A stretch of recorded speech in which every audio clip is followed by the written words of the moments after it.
Kutoka katika ardhi ya Mheshimiwa Nick wa Pili, wilaya ya Kibaha mkoani Pwani, tunakutana na simulizi ya kuvutia ya kijana mdogo mwenye ndoto kubwa inayomnyima usingizi, ndoto ya siku moja kuwa mlinzi wa rais.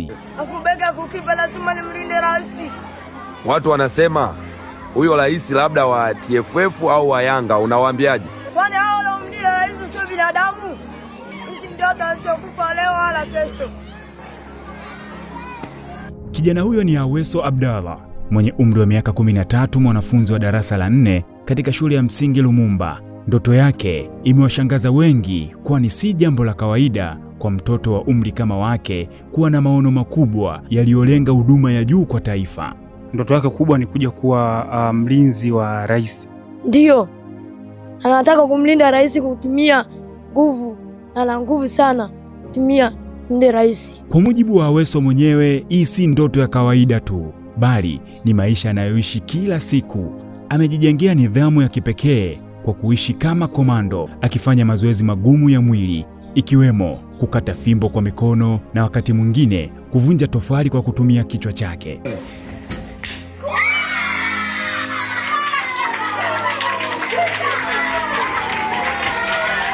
Juhudi zinazodhihirisha dhamira yake ya dhati. Mzazi wake anaeleza kuwa tangu akiwa na umri wa miaka 9, Aweso alionyesha dalili za nguvu za uthubutu wa kipekee. Amezoea kufanya kazi nzito kama kukata miti kwa muda mfupi, jambo linaloonyesha uwezo wake wa kimwili na uimara wake wa kisaikolojia. Tukio gani ambayo ameshawahi kulifanya kama mzazi uliogopa sana na ukahofia afya yake? Tukio la kuhofia afya yake sije kuliona, ila hapa matukio anaonyesha anavunja mafagio, makisha nivunjia fagio zangu mundani kwa kuchukulia mazoezi. Kwa upande wa shule, mwalimu wake amesema kuwa Aweso amekuwa akionyesha hamu kubwa ya kujua mustakabali wake. Mara kwa mara huuliza ni masomo gani anayopaswa kuyazingatia ili kutimiza ndoto yake ya kumlinda rais. Anambia mimi mwalimu, mimi na kipaji, naweza kumlinda rais, kipaji changu. Kumlinda rais ndio kipaji chako? Anambia hizo ni ndoto au kipaji? Anambia bwana, hivi ndio kipaji changu. Ingawa awali hakuwa na uwezo mkubwa darasani, hali imeanza kubadilika. Tangu alipopewa mwongozo na motisha kulingana na ndoto yake, juhudi zake zimeongezeka na ufaulu wake umeanza kuimarika.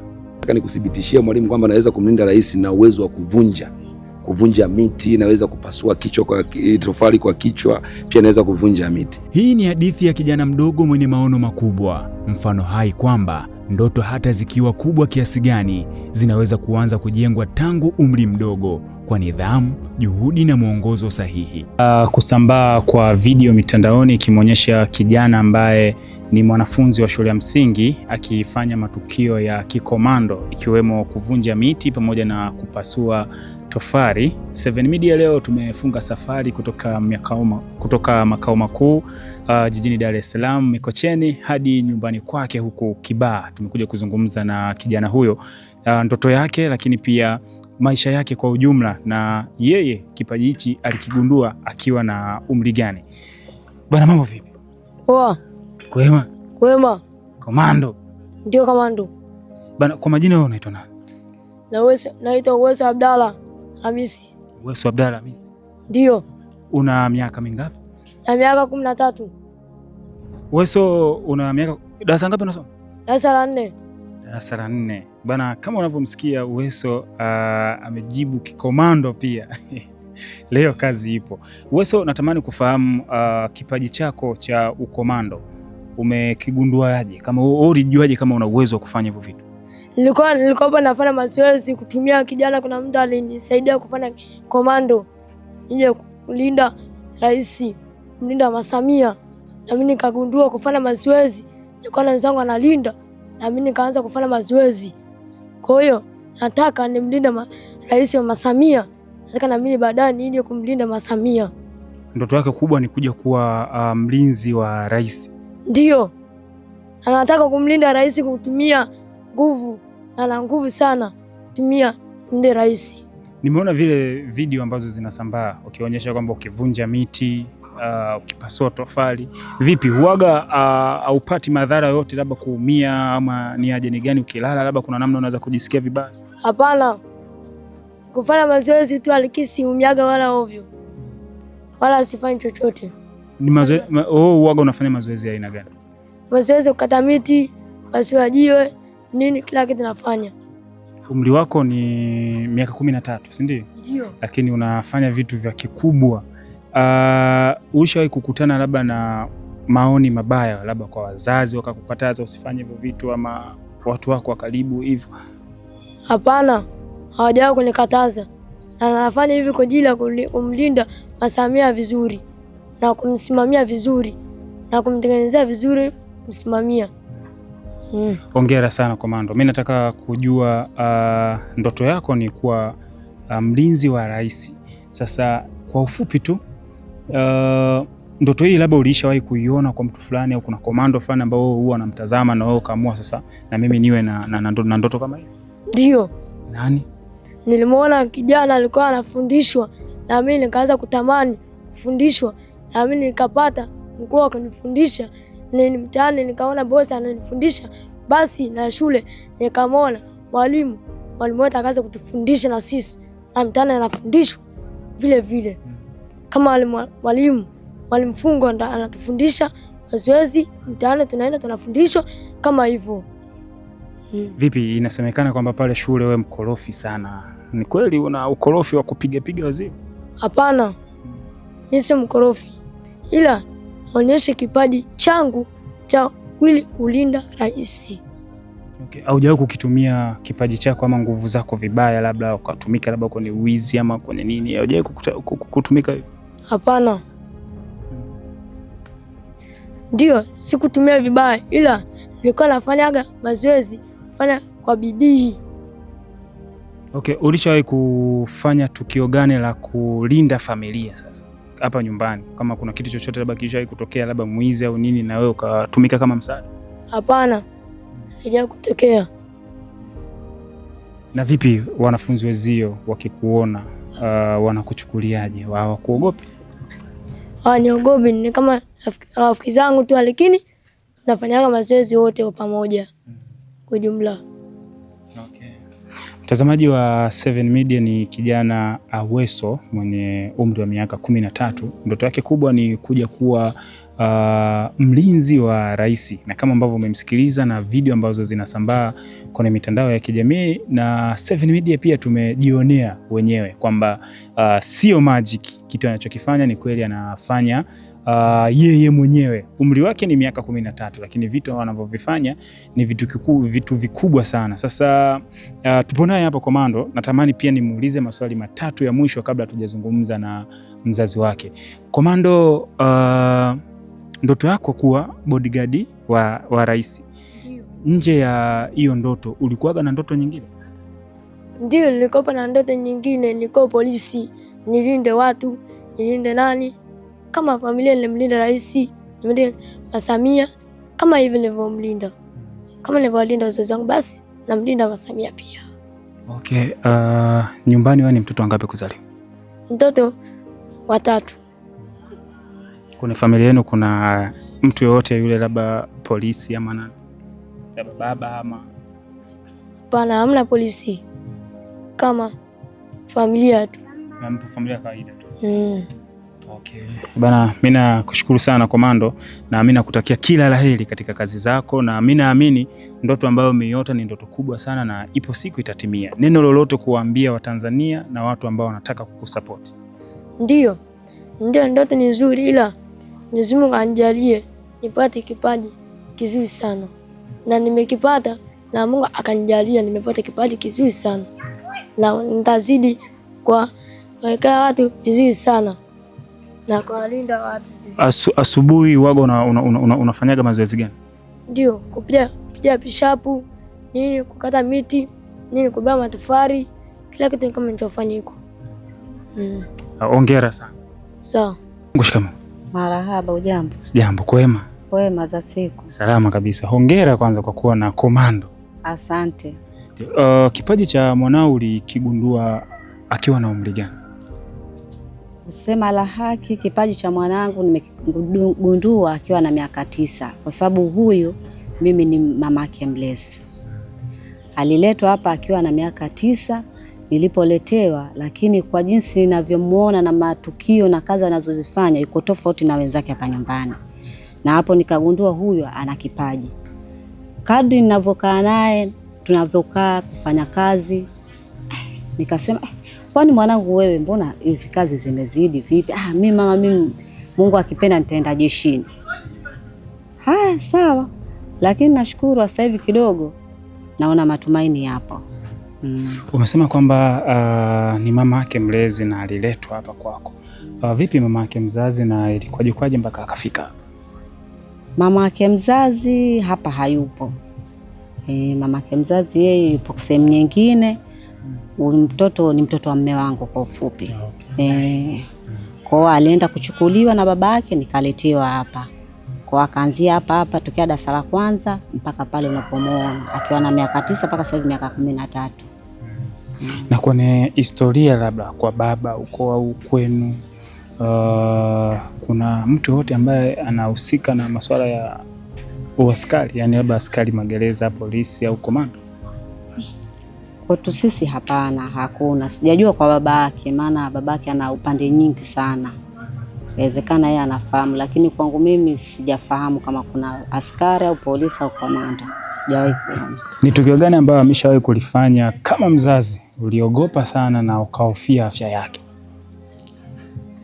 Tukio la kuhofia afya yake sijawahi kuliona, ila hapa matukio anaonyesha anavunja mafagio, makisha nivunjia fagio zangu mundani kwa kuchukulia mazoezi.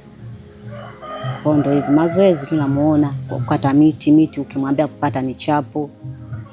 Vitu vingi tu, lakini kwa tukio kubwa sijawahi kuliona, ila kuvunja vitu tu hayupo vizuri. Vipi kwa baba? Baba yake yeye ameipokeaje hii uwezo wa mtoto wake? Baba yake yeye amelipokea tu vizuri. Yeye hana shida. Na komando unavyomuona na vitabia vyovyote vile labda ambavyo sio sawa, labda ukorofi, kupiga watu? Uwezo sio mkorofi. Kusema la haki, uwezo sio mkorofi. Sio mkorofi kabisa. Okay, kama wazazi sasa, kumekuwa na vipaji vingi sana kwa watoto na siku zote wazazi huwa wanasapoti pia vipaji vya watoto wao kuhakikisha wanatimiza ndoto zao. Kama wazazi mmejipangaje kuhakikisha kwamba mnakikuza kipaji cha mtoto wenu? Sisi kwa kujipanga, kusema la haki, hatujajipanga. Kusema la haki hatujajipanga. Ila kwa sababu mtoto wetu kashaonyesha nia, lazima tumpambanie kwa sababu hii ni ndoto aliyokuwa nayo na tumeiona sasa hivi. Kwa hiyo lazima tumpambanie afikie malengo anayotaka. Okay, na labda majirani wakati mwingine wanawezekana wakaleta maoni tofauti. Ni maoni gani ambayo huwa mnayapokea sasa kwa majirani zenu hapa mtaani? Kwa majirani bado sijaona maoni, ila kwa salamu tu za kupongezwa mtaani sasa hivi nimeshaanza kupongezwa. Mamake Uweso hongera. Salamu za kupongezwa tu nimezipata mtaani baada ya kurushwa mtandaoni. Ndio nimezipata hizo salamu za pongezi kwa majirani. Okay. Na kwa sasa yupo darasa la 4 na vipi ikitokea sasa serikali inamhitaji kijana Uweso ili kwa ajili ya kumwendeleza kimasomo na kuendeleza kipaji chake, kama wazazi mpo tayari? Hilo mimi hapa binafsi mimi nipo tayari kuendelezwa kimasomo na kipaji chake pia alichokuwa nacho kuendelezwa, mimi nipo tayari. Okay. Neno moja kwa Watanzania ambao wanamtazama mama Uweso kwa sasa juu ya kipaji cha mtoto wako. Waendeleze kukiendelea kumsapoti kijana wao hivyo. Ninachowaomba tu kwa Watanzania waendelee kumsapoti kijana wangu ili afikie malengo anayotaka, kwa sababu kijana wangu yeye anachotaka awe komando, awe mlinzi, amlinde mama rais. Maana huyo mama rais ndo amemkaa hapa katika nafsi yake atakamlinde rais. Kwa hiyo tunaomba tu support yenu wa Tanzania tumkuze hicho kipaji cha mwanangu. Ndio hicho tu ninachoomba Tanzania. Mimi nakushukuru sana. Asante. Sasa baada ya kusambaa kwa video mtandaoni zikimwonyesha kijana ambaye ana uwezo mkubwa sana wa kufanya vitu kama komando, na video zile zilikuwa zikisambaa kupitia kurasa mbalimbali za mwalimu ambaye username yake inasomeka kama Teacher Fungo. Tumekutana naye pia hapa, tumezungumza na kijana, tumezungumza pia na mzazi wake. Tupo na mwalimu hapa. Mwalimu, kwanza hongera. Asante sana, nashukuru sana. Ndio, kwa mara ya kwanza mtu ambaye anakutazama kupitia 7 Media akufahamu kama nani? Alifahamu kama Teacher Fungo. Ndio, naitwa Teacher Fungo. Teacher Fungo. Teacher Fungo, wewe ni mwalimu wa hesabu? Hapana, mimi ni mwalimu wa Kiingereza na Kiswahili. Ndio. Okay, Teacher Fungo, uliona kipaji cha mtoto na ukakisambaza kwenye mitandao ya kijamii. Natamani kujua siku ya kwanza kuona uwezo wake ilikuwaje na kitu gani kikaona mbona huyu kama ana kitu cha kitofauti? Kwanza kabisa huyu mwanafunzi wangu alikuwa na performance iko chini, alafu pia na attendance haikuwa nzuri. Hiyo kwa maana ya academically, yes. Sasa baada ya kumfuatilia nilikuja kugundua kitu kimoja. Katika siku za wiki, siku ambayo anahudhuria sana shuleni lazima umkute ni Jumatano. Sasa hiyo Jumatano ndo siku ya scout na ndo siku ya michezo. Sasa pale nikajiuliza maswali. Kwa nini huyu mtoto? Hasa kama mwalimu professional, ikabidi nikae niangalie namna ya kumsaidia. Kwanza kabisa nikamjenga awe rafiki yangu. Alipokuwa rafiki yangu pale ndo nilijua vitu vingi. Akawa yuko free kunieleza vitu vingi sana. Sasa pia mimi kama mwalimu wa michezo nilikuwa nimeandaa wimbo wa Mitashumta. Wakati niko kwenye process za kushoot ule wimbo, watu wengi waliokuwa pembeni walikuwa wanatamani sana. Sasa wakati naendelea kushoot, Aweso alinifuata. Alivyonifuata akaniambia, mwalimu, nina kipaji. Si amenizoea tayari. Nikamwambia, wewe una kipaji? Anatamani na yeye awepo kwenye ule wimbo. Wewe una kipaji gani? Wewe si ni scout? Akamwambia, mimi mwalimu, mimi na kipaji, naweza kumlinda rais kipaji changu. Kumlinda rais ndo kipaji chako? Akamwambia, hizo ni ndoto au kipaji? Akamwambia, bwana, hivi ndo kipaji changu. Na ninaweza wewe, kwa nini tutajuaje kwamba unaweza kumlinda rais? Akanambia, bwana, ili mimi unataka nikuthibitishie mwalimu kwamba naweza kumlinda rais na uwezo wa kuvunja miti, naweza kupasua kichwa kwa tofali kwa kichwa, pia naweza kuvunja miti. Sasa bahati nzuri nilipokuwepo pale kulikuwa na mti. Nikamwambia, kiutani tu, bwana, jaribu mti kuvunja tuone. Akauvunja kweli bwana. Alivyovunja mara ya kwanza ikabidi nichukue kamera ni rekodi. Wakati na rekodi nikamwambia, vunja mara ya pili. Akavunja. Alivyovunja ndo nikamhoji sasa, wewe lengo lako ni nini? Sawa, unavunja miti, una dalili za ukomando, sawa, nashukuru. Lengo lako ni nini? Akanambia, mwalimu, mimi nahitaji kuwa komando. Komando wa nini? Mimi nataka komando ni mlinde rais. Yaani haipiti siku bila kumtaja Mama Samia. Lazima kuambie, mwalimu, nisome masomo gani ili nije nimlinde rais? Kwao ni kitu kama hicho. Kwa pale kwanza ni mwanafunzi wangu wa scout, ikabidi niweze kumwangalia kwa jicho la kipekee. Baada ya kumwangalia kwa jicho, mimi peke yangu siwezi, nikaona ngoja nianze kumpost, ingawa watu wengi walijua ni content. Walijua natengeneza content na nashukuru Mungu na nyie mmejionea live hapa kivunja mbele yenu na mmeamini kwamba hii sio content, ni uhalisia alionao, na kuna mambo mengi sana nayafanya nyuma ya kamera ambayo huwezi ukayaposti mtandaoni kutokana na community guideline. Zile unajua TikTok wapi wanazuia kumwona mtoto anacheza michezo ya hatari. Lakini kiufupi huyu mtoto ukijumlisha, kuna mazoezi anasema na bosi wake yuko mtaani. Sasa huyo bosi wake wa mtaani ukaja ukajumlisha na mazoezi yetu ya scout, kwa kweli mtoto ameiva.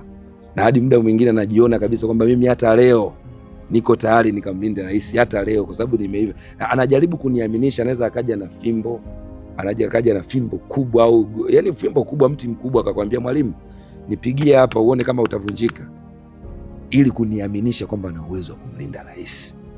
Kwa anamwambia, mimi hata leo sio lazima niende shule za nani, hata leo juzi nimeposti nakwambia, mimi hata geti la Ikulu nalinda, kwamba wakija jambazi yoyote akinipiga akinifanya nini sivunjiki. Hasa kwa nini nishindwe kumlinda rais? Okay, ni kipaji kikubwa sana. Na kama mwalimu sasa umekuwa ukipokea maoni tofauti. Kuna watu ambao wapo ambao kuna maoni mabaya pale, wengine wakisema kwamba kitu unachokifanya kiko sawa kiafya, wengine wanakupongeza. Tukianza na yale maoni ya watu kusema vibaya, huo unayapokea? Yale maoni kwanza huwa napokea in positive way, kwa sababu kitu kimoja, mimi naamini ninachokifanya ni kitu sahihi, na usahihi wake upo kwenye mtaala unaruhusu kwamba mtoto anatakiwa apitie mafunzo ya kiscout. Ingawa mafunzo ya kiscout sio kuvunja miti, sio kupasua tofali kwa kichwa. Mafunzo ya scout yapo mashuleni, yapo katika mwongozo uliopo ambao umetolewa na Wizara ya Elimu. Kwa hiyo mtu akija pale akaniambia hawa watoto, huyu mtoto na yani kwamba labda namsababishia madhara, mimi nachukua in positive way, kwa sababu najua ninachokifanya ninafanya kwa maslahi mapana ya mtoto. Hayo mambo ya kupasua kichwa kufanya nini huwa ninamzuia sana, kwamba acha madhara haya huwezi kuyaona leo, utayaona baadaye na utakuja kupata. Huwa nampa mwongozo. Kwa hiyo ninampa mwongozo mzuri. Binadamu bwana lazima atoe maoni yake kadri anavyoona yeye, lakini mimi huyu mtoto ninamlea kwenye misingi inayokubalika kijamii, kiserikali na hata kidini pia. Kwa hiyo ndio maana hata mtu mwingine akinitolea maoni yanampa madhara anafanya nini, kuna vitu vingine mimi huwa namkataza. Kama hiyo juzi nimemkuta napasua, naambiwa wenzake amepasua kichwa, amepasua tofali kwa kichwa. Sikupenda kabisa hata kwamba apasue mbele yangu, ila ninajua kweli hichi kitu naweza kukifanya. Kiongozi, nikikuonyesha simu kuna vitu vingi hapa ninavyovifanya. Kwa hiyo naogopa tu kuviposti. Yaani kuna vitu vingi na usiviposti kama ni vya hatari sana. Lakini pale shule kuna walimu wengi ambao mtoto yuko tangu darasa la kwanza, mama yake anasema amegundua hiki kipaji chake tangu akiwa na miaka 9, sasa hivi ana miaka 13. Lakini mwalimu ulipofika ukamtazama mtoto kwa jicho lingine, wale walimu wengine sasa kusema kwamba hawakukiona kipaji chake, huenda wakawa wanakihofia. Uwezo wako ama elimu yako mwalimu ipo vipi? Elimu yangu mimi nina masters. Na hii elimu haina maana kwamba ukiwa na masters ndio una uwezo wa kugundua vipaji vya watoto. Kilichonifanya nigundue vipaji vya watoto, kwanza mwalimu mkuu aliniteua kuwa kiongozi wa michezo na scout. Sasa wakati nafanya mimi scout, yani michezo ninayoifanya sifanyi tu michezo ya watoto, huwa nafanya vitu kwa vitendo. Na ndio maana kama nilivyokuambia mwanzo kwamba nimerekodi nyimbo, watoto wamerekodi kabisa nyimbo, alafu pia nimewashoot video. Mimi ni director pia.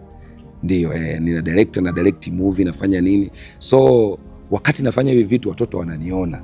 Kwa hiyo kila mtoto mwenye kipaji lazima aje kwangu. Mwalimu, mimi na kipaji. Una kipaji gani? Ukienda pale shuleni utakuta kuna watoto wana vipaji vya kutengeneza robot, kuna watoto wanatengeneza redio, kuna wachoraji, kuna kila aina ya vipaji. Kwa hiyo watoto washaniona, huyu ni mwalimu wetu wa michezo. Hasa kama mwalimu wetu wa michezo, kila mtu akiniona, nikishuka tu, nikifika shuleni nimefika tu, tayari mwalimu, mimi na kipaji. Na una kipaji gani? Hichi hapa. Na ndio maana hata chanzo cha Komando ilikuwa hivyo hivyo. Nikiwa kwenye process ya kuwashuti wengine, alinifuata nina kipaji. Ninagundua vipaji kwa watoto, wananiamini na wananiamini kwamba mwalimu akiamua kukusimamia kipaji huwa ninawatia moyo sana. Kuna wengine pia, kwa mfano Komando sasa hizi hapa nishamnunulia nguo za scout, nishamfanyia vitu vingi. Yani ukiwa na kipaji mimi lazima nikusimamie. Literature imelala hapa. Yes. Na ukiweza, kwa mfano wale waliojua kuimba nikawapeleka studio, nikawarekodi video. Kwa ukiwa na kipaji na kufanyia kitu kikubwa, kwa watoto ndo wananiamini vibaya mno. Lazima aje niletee hata kama na kipaji. Kuna watoto juzi ananiambia na kipaji chakula. Bwana, mimi na kipaji chakula kachori 30 kwa ndani ya sekunde 10. Nikamwona huyu ana njaa. Kwa hiyo yoyote yule lazima nifuate. Kwamba bwana, mimi na kipaji. Ndio. Hii haiwezi kukuletea shida labda kusema una support zaidi kipaji kuliko elimu kwa jicho la watu wengine? Haijawahi kukuletea shida kwa kujitoa kwako kusupport vipaji vya wanafunzi? Hapana, shida watu watazungumza, lakini ukizungumzia mtaala wa saizi, hususani huu ulioboreshwa, tunasisitizwa zaidi watoto kuandaa katika vipaji na ubunifu. Kwa sababu dunia ya saizi, ndugu mtangazaji, wewe mwenyewe unaiona, watu wenye vipaji na wabunifu ndo watu wanaopiga hela nyingi sana, na ndo watu wenye nafasi nzuri sana katika jamii.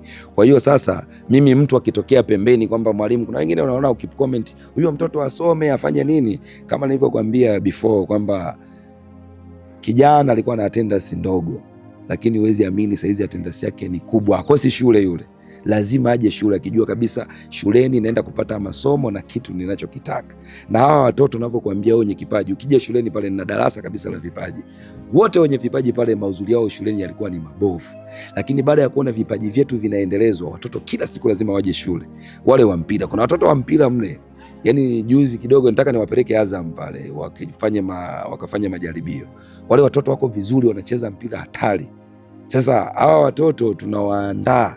Mimi mtu ukiniambia mtu wewe ni daktari, wewe ni engineer, haujui professionalism ya ualimu, ukazungumza kwambia huyu mtoto anatakiwa asome, wakati mimi najua professionalism yangu inanieleza kabisa kwamba mtoto sio kusoma tu taaluma. Watoto wako tofauti, kuna wengine wanafeli, anaenda mtaani hana cha kufanya kwa sababu darasani yuko vibaya, lakini ukimuongoza kwenye kipaji chake, ndo hawa tunajikuta wanafanya vizuri sana huko duniani. Okay, mwalimu umesema elimu yako una masters na watu wengine wanaweza kwa sababu mazungumzo kwa marefu kidogo. Mwalimu anasema kwamba elimu yako ni masters na watu wengine wanaweza kukutazama kwa jicho tofauti kwamba mwalimu ana masters alafu anafundisha shule ya msingi. Hii ipo vipi kuwa na masters then kufundisha shule ya msingi, na upande wako wa elimu hiyo, yani kitu hicho umekipokeaje? Kwamba kuna wengine wanasema anaweza akawa na masters lakini anasema no, siwezi kufundisha shule ya msingi kwa sababu mimi elimu yangu ni ya juu, basi niwe hata afisa elimu, afisa nini huko.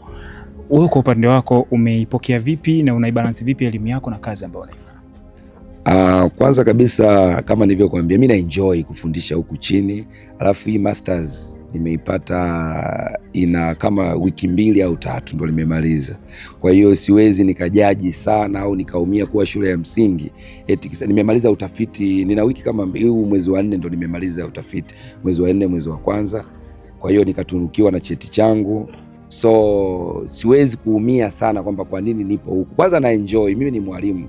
Nakwambia mimi ni mwalimu by professional. Kwanza nilianza na certificate. Kuna walimu ukiwakuta wako sekondari unamkuta na cheti kimoja. Mimi nilianza na cheti cha certificate. Nikaja na cheti cha diploma. Nikaja na cheti cha degree. Saizi nina masters. Kwa hiyo nina enjoy sana kufundisha huku shule za msingi. Sio chuo na nini? Chuo ndo malengo na ndo maana tunasoma masters, na malengo ndo malengo ya kwenda kufundisha vioni. Lakini swali lako lilikuwa kwa ninajisikiaje? Najisikia vizuri kwa sababu masters yenyewe nimeitumikia ndani ya wiki 3 tu. Yes, kwa hiyo najua mambo mazuri yatakuja huko mbeleni. Serikali ni sikivu. Afu serikali haiwezi kukuacha. Yani unapangwa, mwalimu au mtumishi yote wa serikali anapangwa kulingana na elimu yake. Kuna mijadala niliwahi kukutana nayo, nimehama kidogo.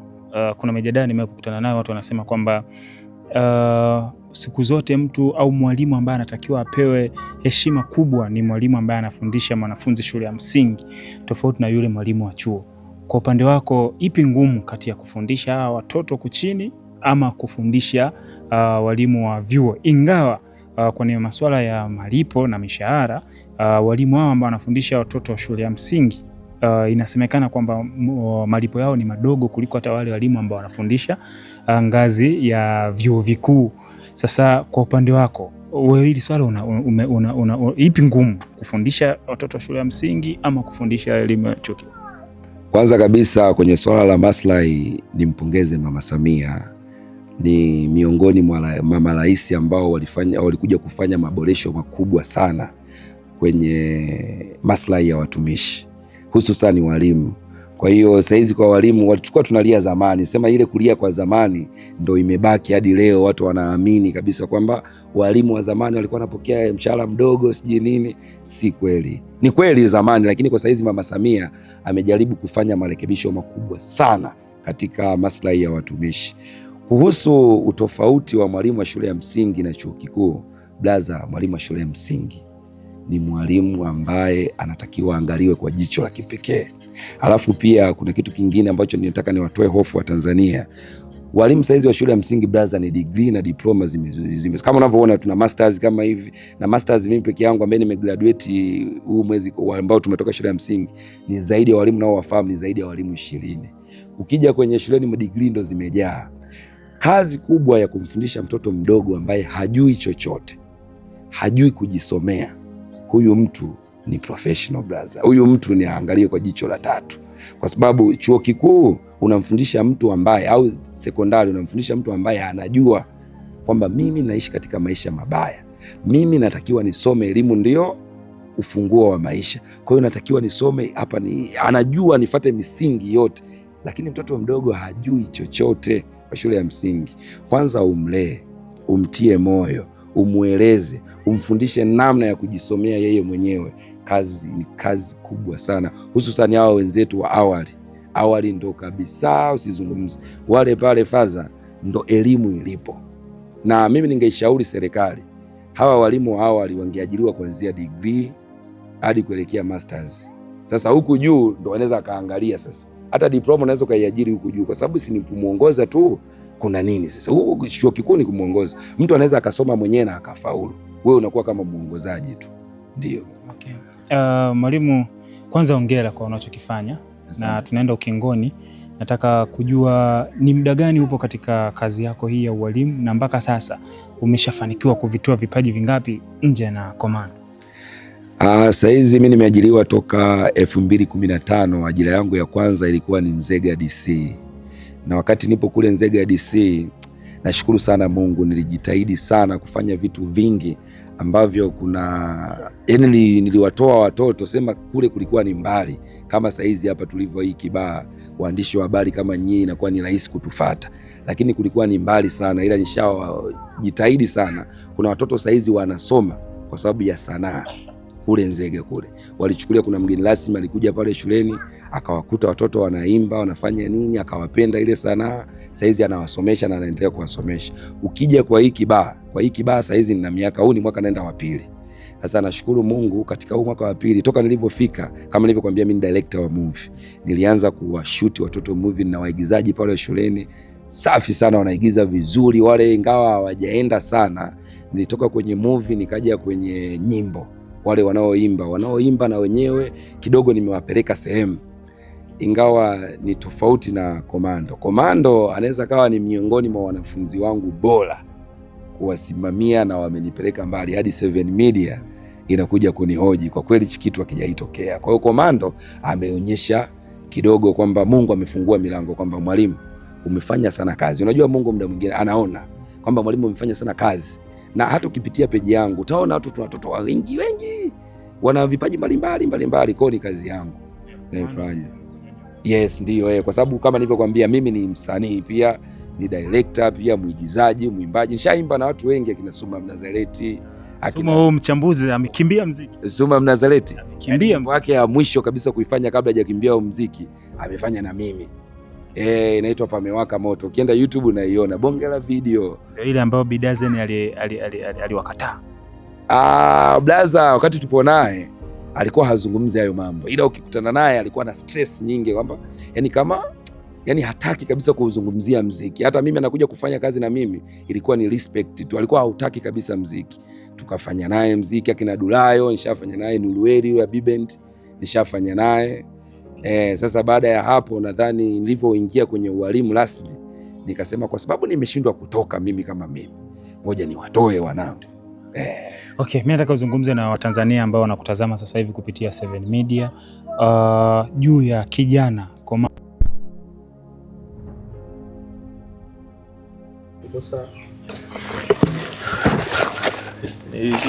Okay. Teacher Fungo. Sasa kwa Watanzania na wadau ambao wanataka kusapoti kipaji cha kijana, ni namna gani wanaweza kumfikia na kitu gani hasa unachokihitaji zaidi kutoka kwao?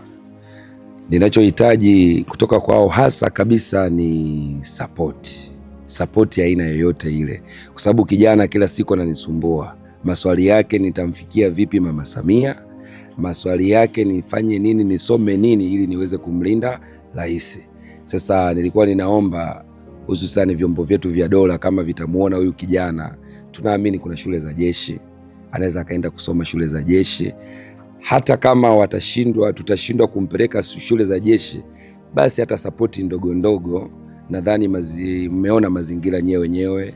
Kwa sapoti ndogo ndogo ambazo anaweza kazifanya, kutiwa moyo. Kuna comment ukiposti watu wanahisi kwamba mimi natengeneza content. Kuna comment pia zinakuwa wanahisi pia na edit. Kwa hiyo mimi naomba niwatie moyo wa Tanzania, pia niwaaminishe kwamba hichi ninachokifanya nafanya kwa maslahi mapana ya wanafunzi wangu, akiwepo komando, na nyanyua vipaji vyao sana. Huwa ninajikita zaidi kwa wale watoto ambao wana performance ya chini, najitahidi waweze kufanikiwa katika ndoto zao. Kwa hiyo nilikuwa ninaomba Mtanzania yoyote ambayo atakuwa yuko tayari, huyu kijana tumwangalie kwa jicho la kipekee, tumwangalie kwa jicho la kipekee ili aweze kutimiza ndoto zake, hata kama sio kumlinda rais, aende tu jeshini. Ndio. Bana, nashukuru sana. Nashukuru sana kiongozi, hamna shida. Okay, neno lolote labda kwa walimu wengine ambao kwa namna moja pia wanapaswa labda kuwashika vijana, kwa sababu shule nyingi zipo nyingi, zungumza na walimu wenzio. Walimu wenzangu, kwanza kabisa nilikuwa ninawaomba tuwe marafiki na watoto. Huwezi kujua kipaji cha mtoto au changamoto yoyote ya mtoto kama hauna urafiki naye. Kilichonifanya mimi nimjue Komando ni urafiki tu. Kwa hiyo unapokuwa rafiki na mtoto kidogo, anakufungukia mambo mengi ambayo hata wewe ambaye ukiwa mkali ukawa adui na mtoto, fimbo nyingi, anakuwa anakuogopa, huwezi kujua kitu chochote. Kwa hiyo ninawashauri wa walimu wenzangu, tujenge urafiki na watoto, tutavijua vitu vingi. Pia na vipaji walivyo navyo tusivifiche, tujitahidi kuwasapoti, watoke sehemu moja waende sehemu nyingine. Nashukuru sana. Asante sana, karibu sana.